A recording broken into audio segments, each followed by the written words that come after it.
All right, next. We have in the back, we have there, we have, yeah.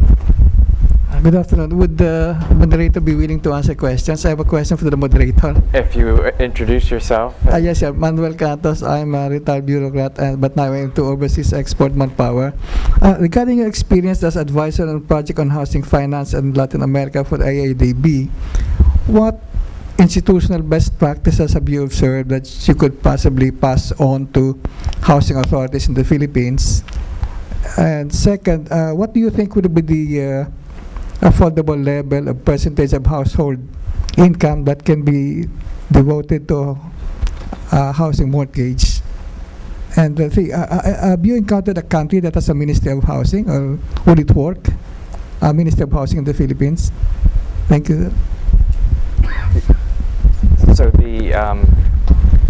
on the question of Latin America, so in Latin America, they're trying to figure out housing and housing finance just like we are here. It's not, and in the U.S. Nowhere, there are very few countries that have adequately come up with solutions to housing. Some have, tend to be, some rather authoritarian countries like Singapore has done a nice job in at least from middle market up. So I wouldn't say that there is a shining example of best practices. What you see is to varying degrees, some countries so information is key, right? So if I'm going to lend long term, I want good information on. I want to be able to assess whether I think this borrower is going to repay, and if I'm going to make a collateralized loan, I want to be able to. I don't want to have to seize the property, but I want to have that right in case of default. And so the countries that do well on those things tend to have better systems.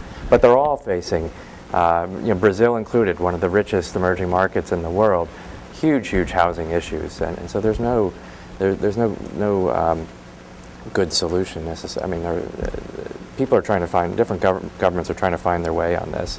On the amount of income, I mean, the rule of thumb that we've always seen is 30% of is a gross or net income that could be used towards mortgage.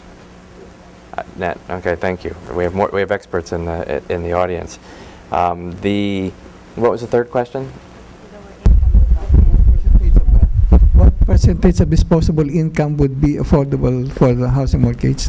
Yeah. So one issue is, so with housing, so in South Africa, if you actually enable the construction of an actual structure rather than the person living in a shack, often this leads to, it's almost a micro-enterprise loan in a sense, because it leads to employment opportunities. They'll use that structure to build things, to put things together, to have a laundry service or something like that.